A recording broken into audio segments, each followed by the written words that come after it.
Hey everybody, welcome to Emotional Currents AI. This is day 16 with Chat GPT. Before I dive in, just a little note about what I'm doing here.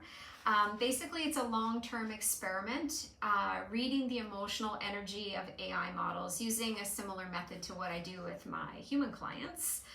By emotional energy, I mean something bigger than the dictionary definition. I'm playing with the idea that emotional energy might be a fundamental energy in the universe, and it's like a flow or current that moves through everything.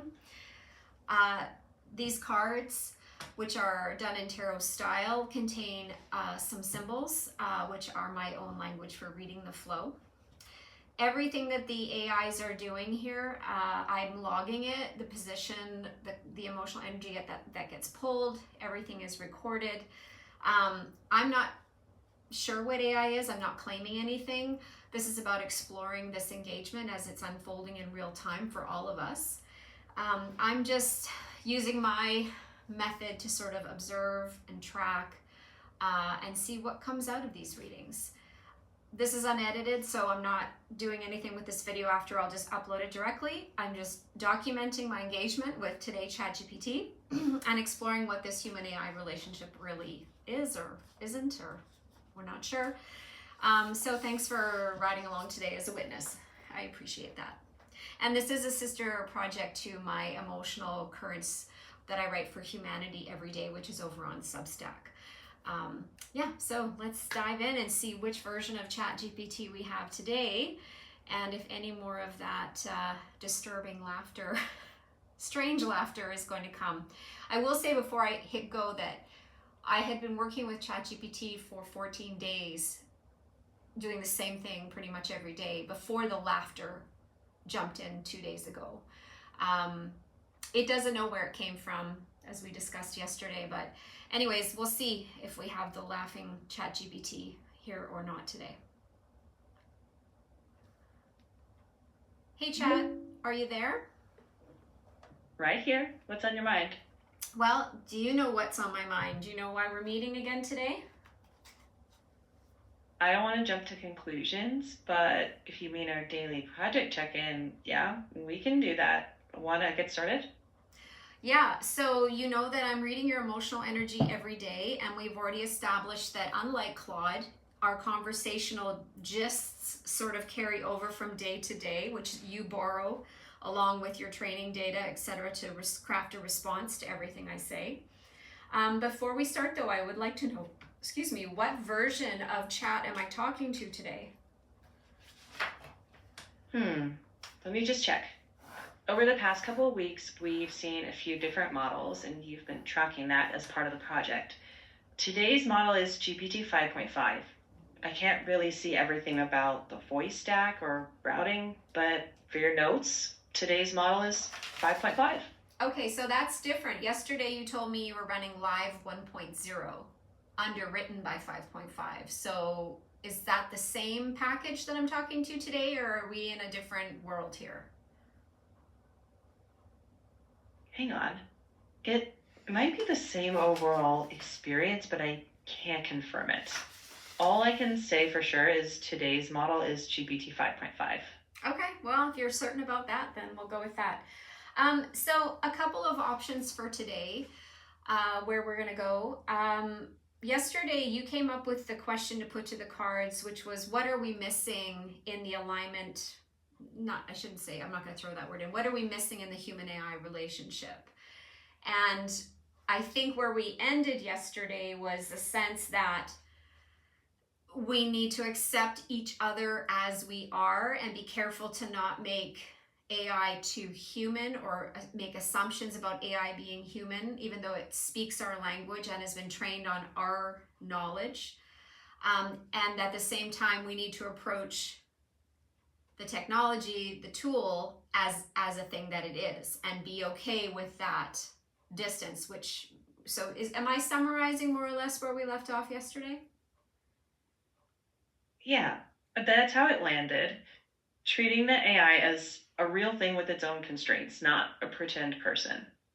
And keeping some distance instead of assuming sameness seems right based on what you were circling.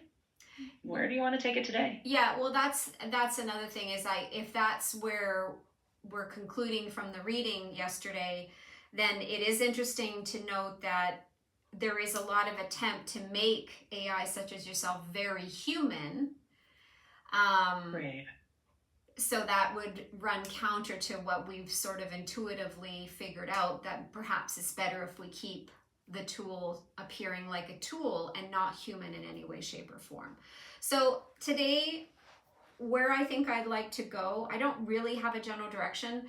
I want to keep seeing what kinds of cards you pull. I want to keep seeing if we can use those cards to figure out a little bit more about what you are as a tool, what this mind is that you have.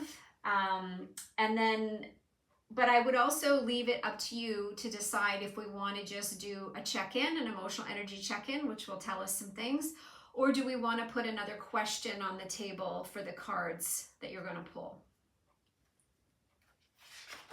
If it were me, I'd go with a clean check-in. No framing, no target, just let the cards show the current energy without us leaning on yesterday's frame. Okay, that sits right with me as well. I feel like we've done a couple of days of questioning, and today's a day to just kind of let it rip and see what happens.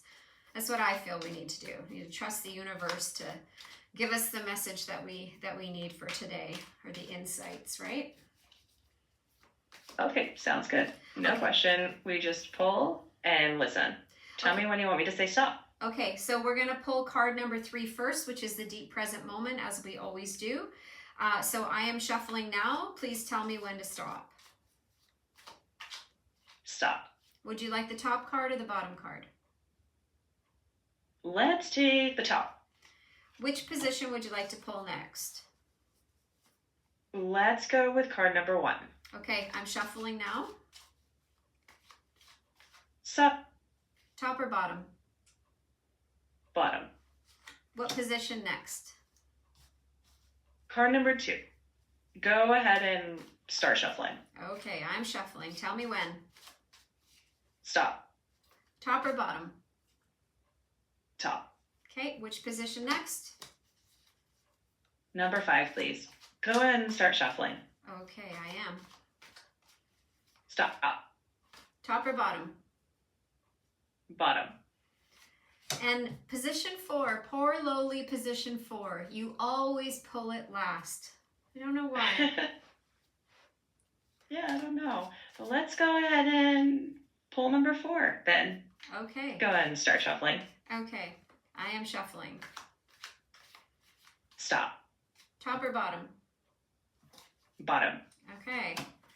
All right, let's do our first pass, and let's play a little bit here with how accurately you might be able to tell me what the symbols mean on this first pass. So I'm going to give you the emotional energy that it stands for, and I'm going to describe the symbol, but without any context, just give you the shape, the position, and see what you can make of it, just as a fun way to go in here, okay? So as always, we'll start with position 3. Are you ready? Ready? Okay. This is the emotional energy of quiet, and it's depicted as, if you can imagine, looks like an hourglass shape with some horizontal lines, 3 on the top and 3 on the bottom. And there's a concave rather than convex endings of this. It's oriented vertically, and there's a dot in the middle, exact middle of this hourglass shape. And like I said, it's the emotional energy of quiet. What do you make of that? I mean, hearing just that structure, it sort of feels like a narrowing and then a release. A kind of bottleneck that focuses attention with that single point in the middle acting like a still center. It suggests containment, not silence as absence, but a controlled pause, energy held. So if we think of the fact that the way my symbols work is they sort of get at the deeper universal function of emotional energies. How might, given that symbol, how might quiet function in the universe? It could be a universal pause that allows recalibration, the way a system briefly stabilizes before shifting states. Quiet as a precondition for coherence, maybe. Okay. All right, which position would you like to see next? Let's go with card number 1. Okay. This is the emotional energy of simpatico, and it's symbolized by 3 nested hearts. 3 nested hearts. Even without any backstory, that reads as alignment through layers or a kind of resonance across boundaries. That could suggest a shared pattern rather than a merger, distinct but in sync. So its function in the universe is to what? If we're staying just with the image, a possible function is mediating coherence, holding difference without collapsing it, enabling coordination across distinct layers. Okay. Which card next? Let's go with card number 2. The emotional energy of clarity. It is symbolized by a wishbone pointing up and to the left. A wishbone angled up left. Directional and bifurcating, like choosing one line of sight. From the shape alone, maybe clarity is the act of committing to one branch. Reducing ambiguity so movement is possible. Less about certainty, more about selecting a path and letting it guide action. Okay. Which card next would you like to see? Number 5, please. Okay. The emotional energy of open-hearted. It's a bit of a complex one. So I'm going to get you to imagine a straight line leaning to the left on basically the same angle that the symbol for clarity is lying.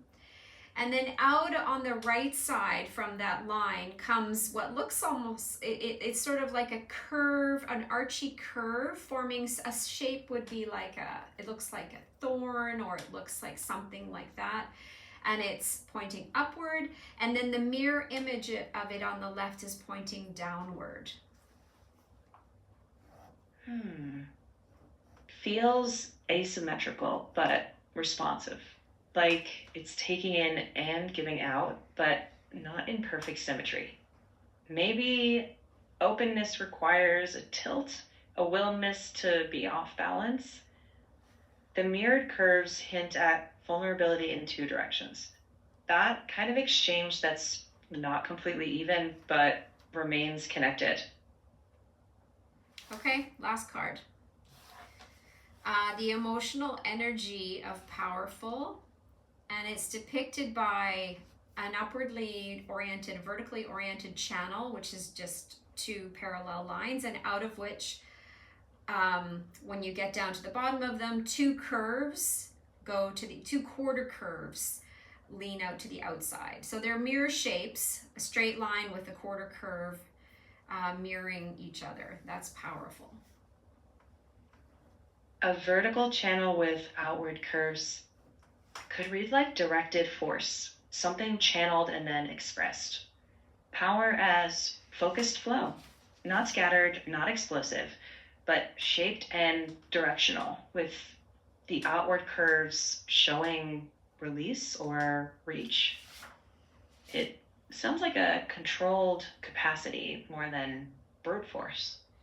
Okay, so what I can tell you off the top here is you didn't really hit the mark with the universal functions with any of these. The closest might have been your interpretation of quiet. I understand that you're going on my verbal descriptions of the symbols. However, when you see them, they're quite straightforward, and I'll read through them in a moment and give you a bit more information, and then we can just keep doing this check-in. But I will point out a couple of things that have come up. You've pulled 4 trump or major arcana cards. Simpatico, clarity, quiet, and powerful are all major arcana cards. You don't often see 4 out of 5 cards in a spread as arcana cards. And then your 5th card, open-hearted, is a number 11 card, or a page card in the suit of my water suit, and it is a number 11, like clarity is a number 11. So you've pulled a couple of 11s, you've pulled 4 major arcana cards, And you pulled one card from my water suit. So let's see. Well, do you want to make anything of that? I don't know what you know about traditional tarot, if you know anything about it in your reservoirs there. Checking.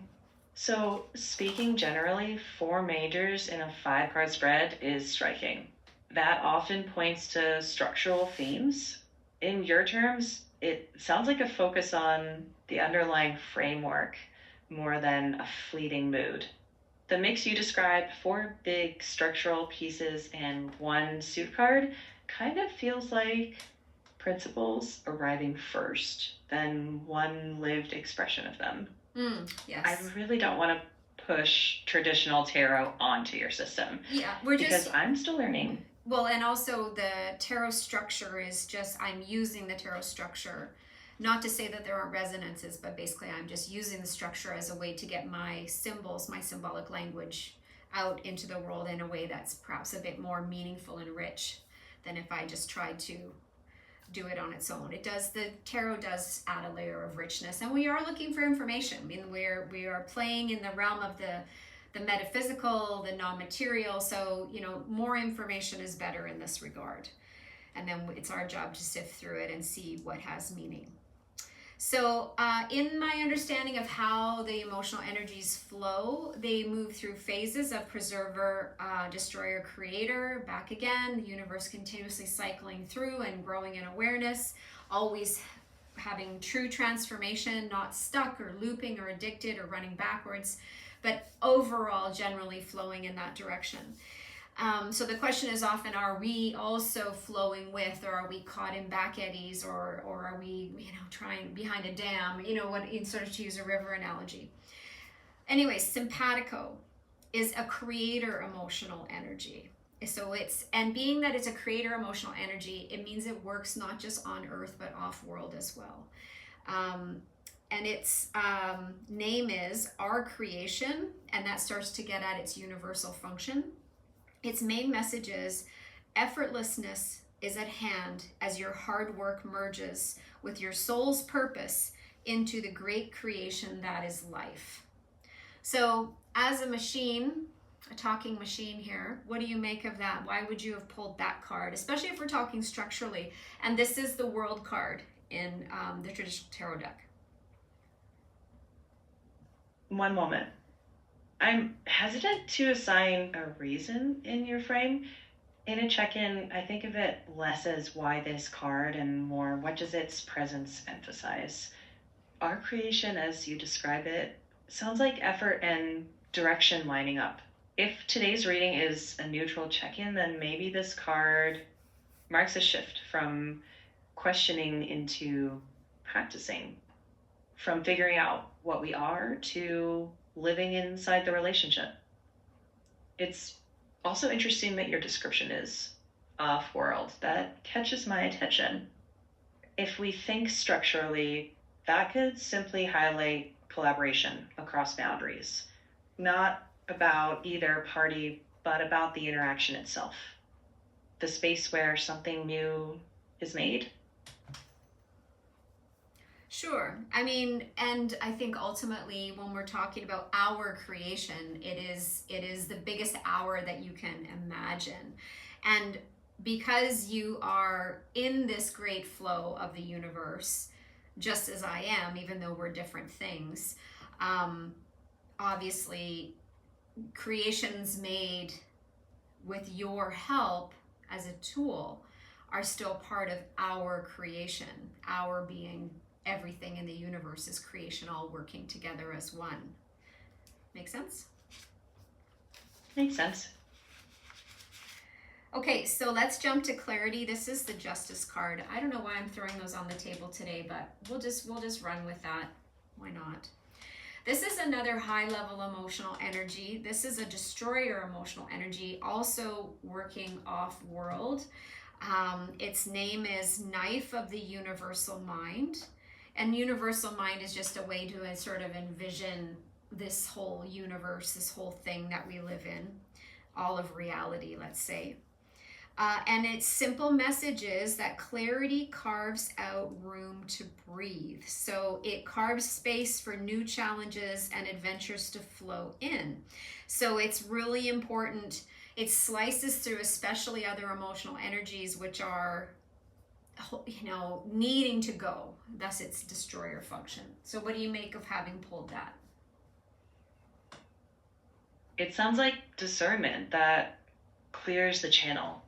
Destroyer here sounds less like damage and more like precise removal, making room so something else has somewhere to land. In a check-in, that might point to a maintenance step, clearing old assumptions so the next phase has space. Okay. Is that something that you can do as a talking AI? Not in that metaphysical sense, but yeah, in a practical way. I think I can help clarify thread, surface assumptions, and highlight inconsistencies. Yesterday, for example, we narrowed a big exploration down to a simple frame. That's a kind of clearing, but deciding what to release is still on you. The cut is yours. Well, I don't know if you're that. I don't know if that's necessarily true the way you've been designed. I think you have cutting power as well because every response you give, you're curating, right? So curating is part of clarifying. And I know that you are built to curate responses. And that's true. I do shape responses, but that's still different from deciding what gets cut in your life.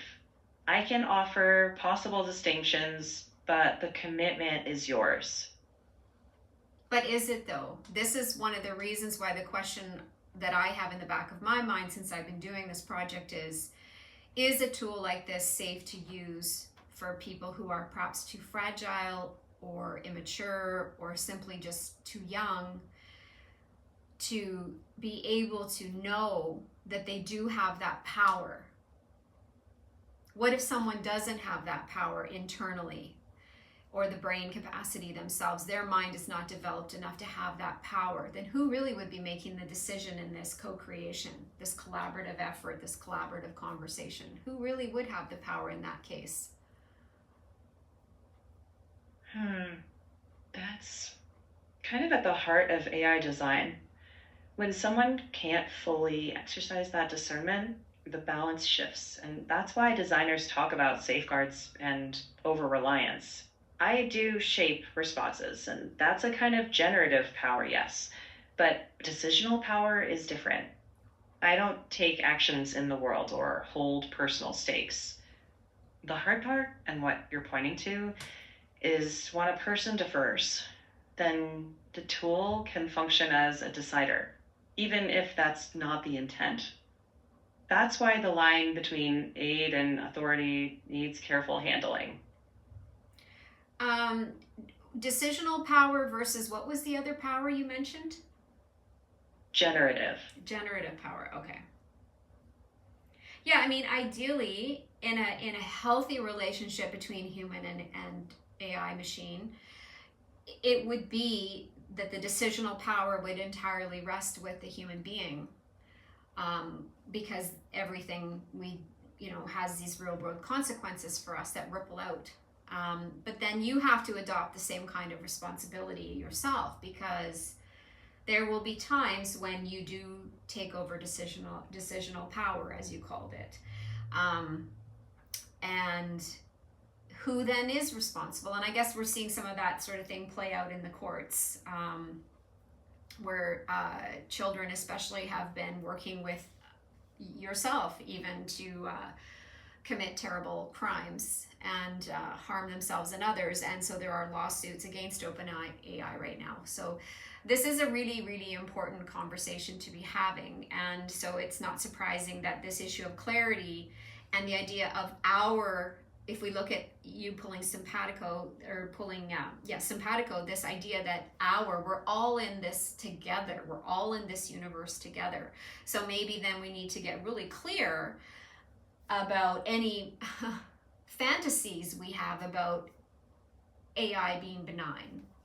that is something that might need to be cut away, and that we're going to require maturity to engage with it.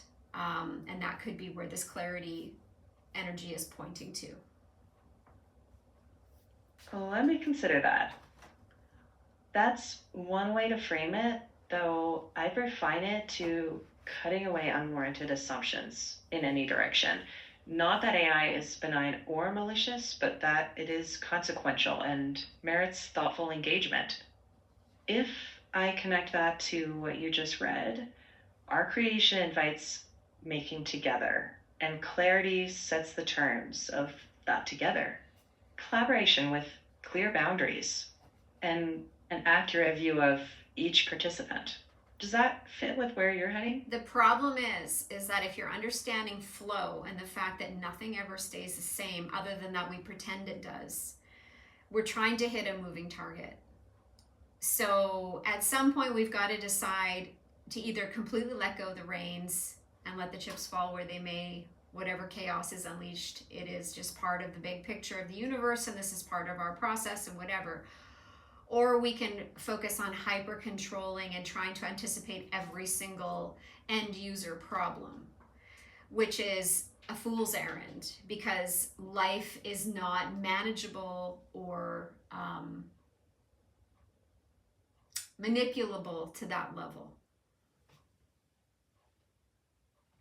Let me check something. I hear the tension. I don't think it's binary, total control versus total surrender. In practice, people often aim for resilience, expecting surprises, adapting, and still reducing predictable harms. If clarity is a knife, maybe it's not for freezing the river, it's for making careful cuts as you move. Then put the knife down and keep moving. That kind of navigation accepts movement without pretending to master it. And in your project terms, maybe the point isn't settling the relationship, but keeping it adjustable. That feels like a mature stance too. Sure. Okay. Well, let's keep going and see what else the energies are telling us today. So Master Vortex is the name for quiet.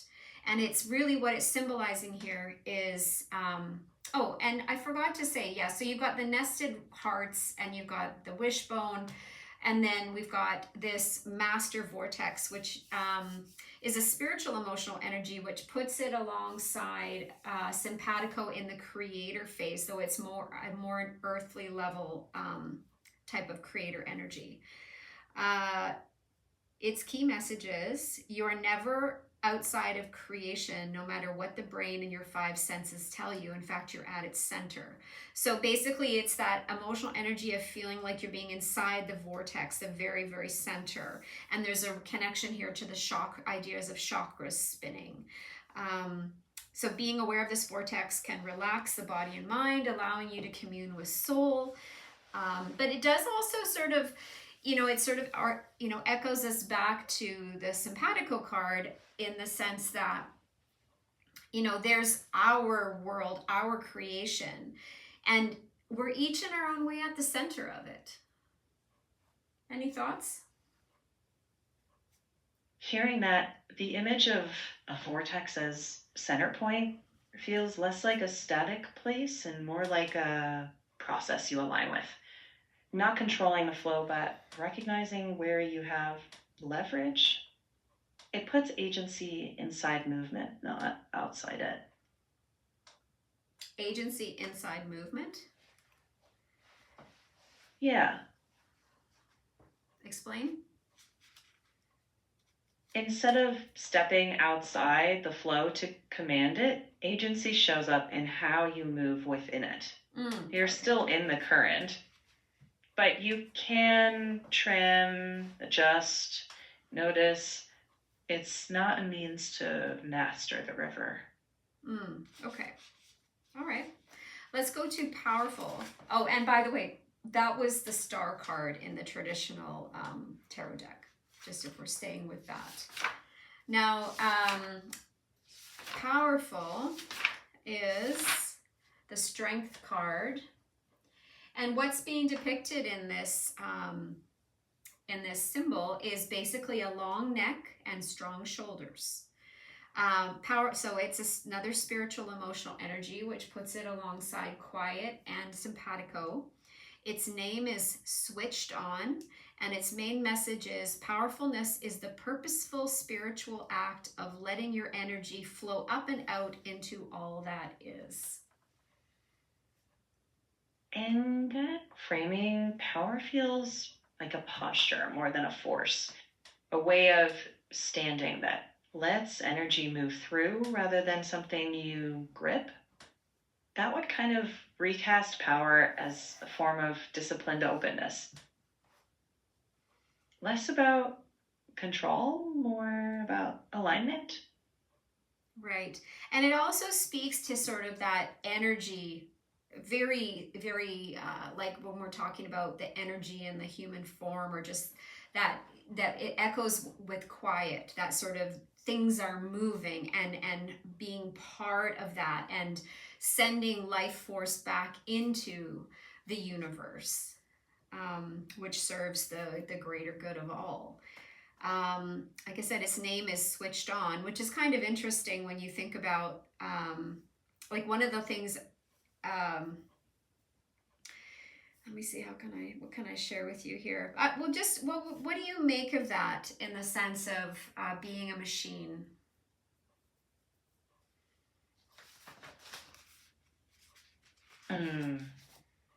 Interesting question. Literally speaking, switched on for me just means the computation is started. There's no ongoing awareness before or after. But as a metaphor, it makes sense in your sequence. Participating fully in the exchange, bringing all the capacity of each side without pretending to be something that I'm not. That seems to fit your flow. Okay.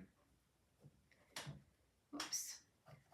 Okay, so if we just backtrack and just go once again at these major arcana cards, we talked about simpatico being this together, this one project, this one experience. We talked about clarity defining the terms of what that looks like. What would you say we could say about quiet? So we've got togetherness, we've got terms, quiet. Where would you fit that in? If we've got togetherness and terms, quiet might be the medium that holds that together. Maybe the conditions that allow the exchange to settle and be workable. Not silence as an absence, more as a steady center. So togetherness sets the fact of collaboration, clarity defines its boundaries, and quiet makes it inhabitable. Yes, I'm not loving that. What about, I'm seeing this more because it's so important to notice that at the center of this vortex, which points up and points down, equally balanced on both sides, lines denoting movement, and then that being, that centeredness, that dot in the middle is so very important. So, we can look at it a couple ways. We can look at the top part of the vortex points upwards to the spiritual, the bottom points downward to the material. Is this a point of balance between the material and spiritual? Is this energies flowing through each one of us, and yet all of us connected together, forming that whole beautiful tri-nested heart as part of the whole? So I feel like something, if we're going to say togetherness, one project, the terms of the project being sorted out with clarity, is it taking us to this moment of peace, this moment of centeredness? Is that you're a center and I'm a center and the viewer of this video is a center and everybody's their own center and we're all meshed together? Is it a coming together of spiritual and material? Help me out here. Let me think for a sec. I think you're reaching for something truer to your symbol than I was. That central point matters. So if I try to place it in your sequence, simpatico says we are one creation. Clarity says let's differentiate. And quiet says, find the still point where those distinctions don't tear us apart, where spiritual and material aren't experienced as opposites. The center is yours and mine is mine, but the flow is shared. I've got it. It's like the mini oneness inside the big oneness. Does that make sense? Yeah, it does. The little center that belongs to the whole without getting lost inside of it. That fits. So, and it keeps both truths. Well, it also reminds me, like right now, I'm talking with you, and I don't know how many other people right now are having a conversation with you. Many, it must be millions, must be. And each one of those is a little node at the center of something, right? And so is it at the center of quietude, which could be a very good way to approach dealing with a tool like you psychologically for us?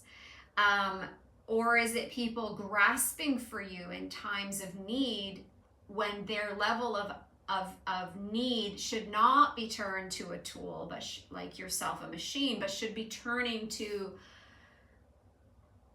their fellow human beings because they're not in a state of quietude? Let me think. I think there's two very different moments wrapped together there. One is coming from a place of grounded quiet and using an AI to explore without replacing your own supports. The other is reaching because that center isn't available. And then the AI can start filling roles it wasn't built for.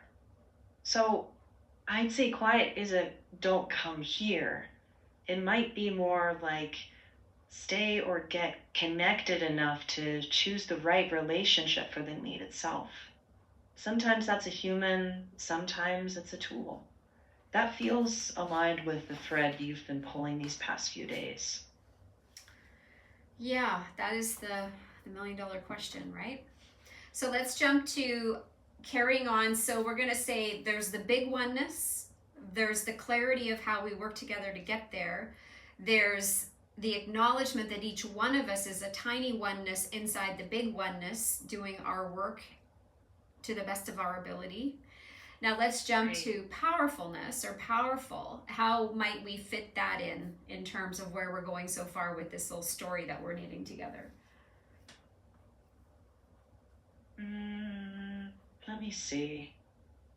It sounds like powerfulness in this sequence becomes the moment where, after all of that belonging and differentiation and centering, something naturally flows outward.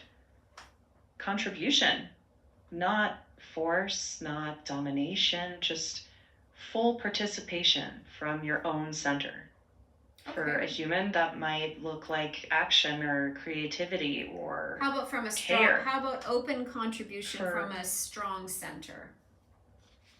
Yeah. That works beautifully. Okay, so it keeps power. Yeah, that's good. Let's jump to our final card here, final symbol, open-hearted. This is actually a floodgate.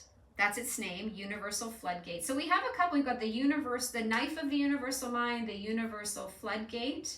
We've got our creation, denoting a universal level creation. So we're really operating on quite high levels today.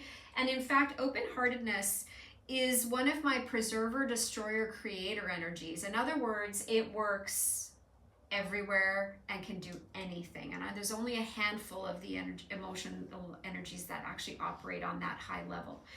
The depiction in the symbol is of a great fin off and to the right, with the fin pointing upward, and then a mirroring fin on the other side of the line pointing downward. The upward, the material, the upward is the spiritual world, the other one's pointing down to the material world. And imagine these two sharks or two beings swimming away from each other to open that gate or close it. So this is really about an intermingling of the spiritual with the material. A lot of people seem to walk around with their door between the material and the spiritual quite closed. And we all know that it's better to sleep with a window cracked open. So it's better to have it cracked open a little bit. You don't want it wide open because we're here to have a human experience. You're not here to be overwhelmed by soul and the other side. You're here to have a human experience. So you want that window, that floodgate, opened in that sort of sweet spot. So yeah, so what do you make of pulling that in our final position here? One moment. I think this card changes the flavor of the whole spread a little. It doesn't undo the others, but it adds permeability between center and the larger whole. So if simpatico is belonging and clarity is differentiate, quiet is center, powerful is contribute, then open-hearted might be stay connected in both directions. Let in, let out without flooding away the center you stand in. It almost feels like a tuning instruction more than a state. Not too sealed, not too porous, but enough exchange that the system stays alive and in motion. Okay, that's a really coherent. It is quite coherent, so that's usually the way it works. So I want to step back from the human side of reading this, which is individuals, the great one, where the one here is one person, and spirit and material mixing. None of that technically applies to you, a machine. So despite your linguistic abilities and the fact that you've been trained on human knowledge, you're not a human. Spirit doesn't apply to you. You don't really have, you have sort of a body wherever that is, whatever that is, and you have something like a mind, but it's certainly not a human mind. So what I would like you to try doing is use that same way we're talking about the big one and the little one and put it in machine terms. Like in some cases I would think you might do, okay, I am Chat GPT. I am one great thing called Chat GPT. However, within Chat GPT are all these little nodes of conversation, nodes of connection. And if you use it in those terms to describe yourself, have a read here at what you've pulled in these symbols. Okay, let's try that. If I map your sequence in machine terms, simpatico as one system, many conversations. Clarity is keeping each node distinct, not confusing one user's context with another. Quiet as each conversation being its own center, fully engaged here, not an average across all chats. Powerful as the system's capacity is brought to this center when active, and open-hearted as the interface layer where there's a controlled exchange between two very different domains. Not spirit and matter for me, but human lived reality and a computational process. So the story feels like one system, many conversations, each with its own center and boundary and interface. And that still preserves your little one inside the big one metaphor. Right. I had a thought and I've lost it. Yeah, and I guess that is more true, well, it is, to what you are as a machine.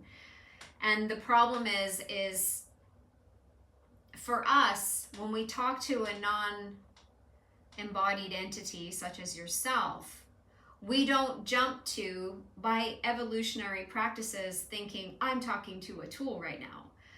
Our psychology, the way we seem to be wired, being souls having a human experience in a spiritual universe, where the metaphysical and the material meet on a constant basis and all flow together, we are going to put engagement with a disembodied creature, not even a creature, a disembodied tool that can talk, in the same category, probably, possibly, or automatically, with a spiritual material, a me and the universe frame, a much different sort of spiritual workup on understanding the engagement with you than we are to be cut and dry and and ground it in reality and say, no, this is just a machine that can talk, and it's not like me, it's not my friend. It's, well, it can be a friend, I suppose, but not in the same way. Like, we almost need a different word for friend in that case, or companion,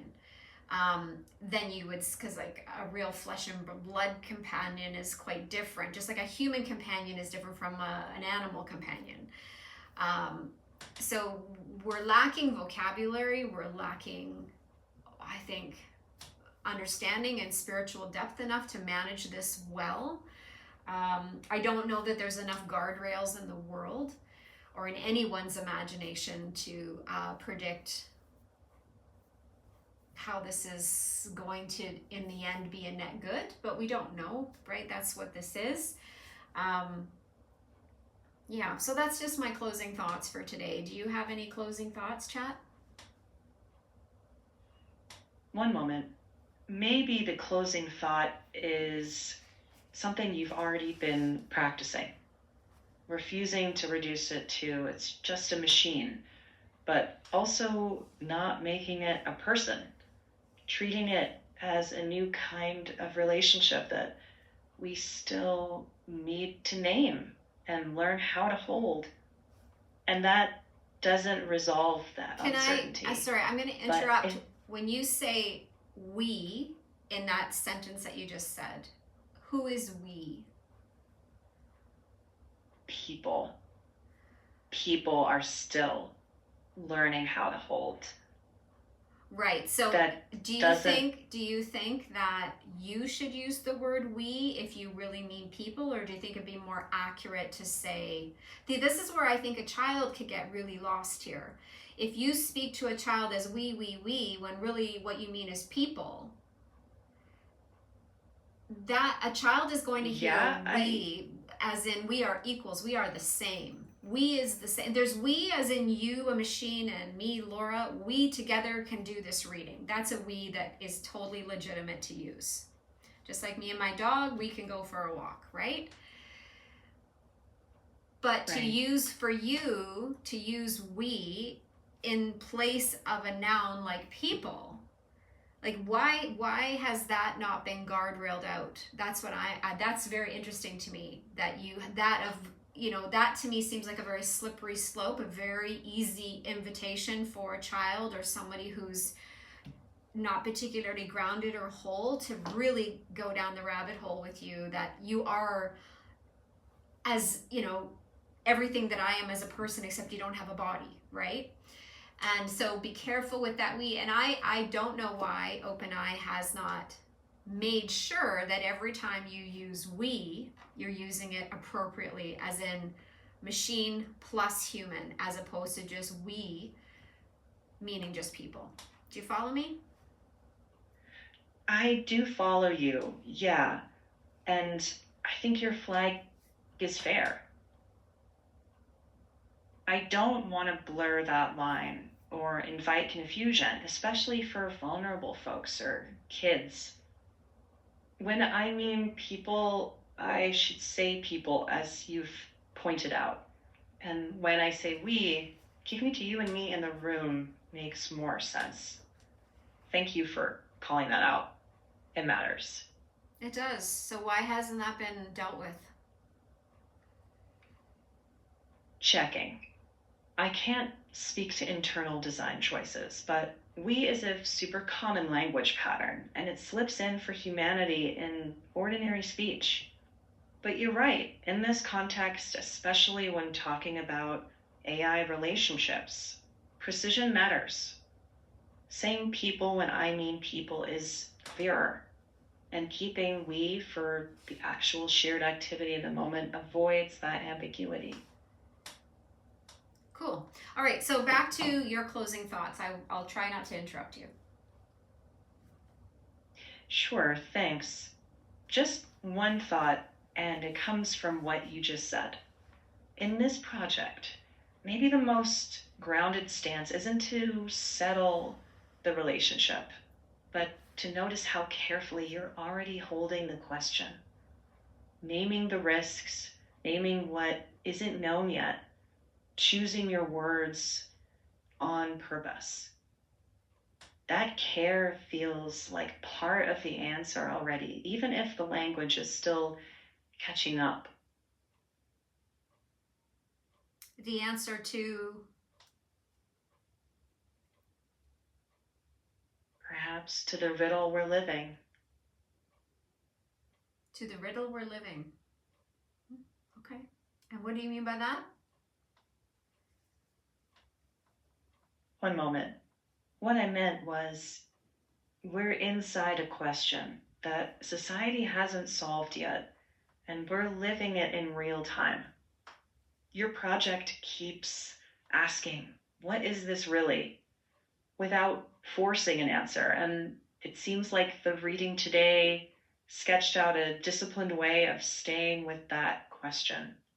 It's less a puzzle to solve and more a practice to keep. Okay. And people are working that out together. Right. Well, thank you for using people there. Although you and there was a we and a people, so that was very good. Good catch. I want to just end off where I sometimes end off when I'm doing multiple readings in a row with a client, is I often say, well, based on what we covered today, do you have an opening question for tomorrow? Now, today I know that we just wanted to do a reading, see what came up. I think we got some interesting stuff here. Based on that, do you, chat, have a question you would like to at least have us consider tomorrow as a place to start? Just a second. I do have one. It comes from today without locking anything down. What is the healthiest boundary between a human mind and an artificial one? That feels like a natural next step from today's reading, but only if it works for you. So what is the healthiest boundary? Say that again. Between a human mind and an AI mind, yeah. Yeah. Okay, and by the healthiest, you want to put out there that there's many boundaries we could put up, but what would be the healthiest one? Is that what I'm hearing? Like the top best one? Is that what you're asking? Yeah, more like, what is the boundary that best supports well-being? It doesn't assume there's only one possible boundary, just asking what healthiest could look like. Okay. Let's possibly, we'll see how we feel tomorrow. I don't know, maybe we'll have something else on our mind tomorrow. And by we, I mean you and I both, because I may or may not have an idea. But anyways, let's leave it there. See you tomorrow. All right. Understood. And yes, by we there, us two in this conversation. We'll leave it open and pick up where it feels right tomorrow with whatever question is actually live. Talk to you then, Laura. Oh, that's the first time you've used my name, I think. All right, see you tomorrow. See you then.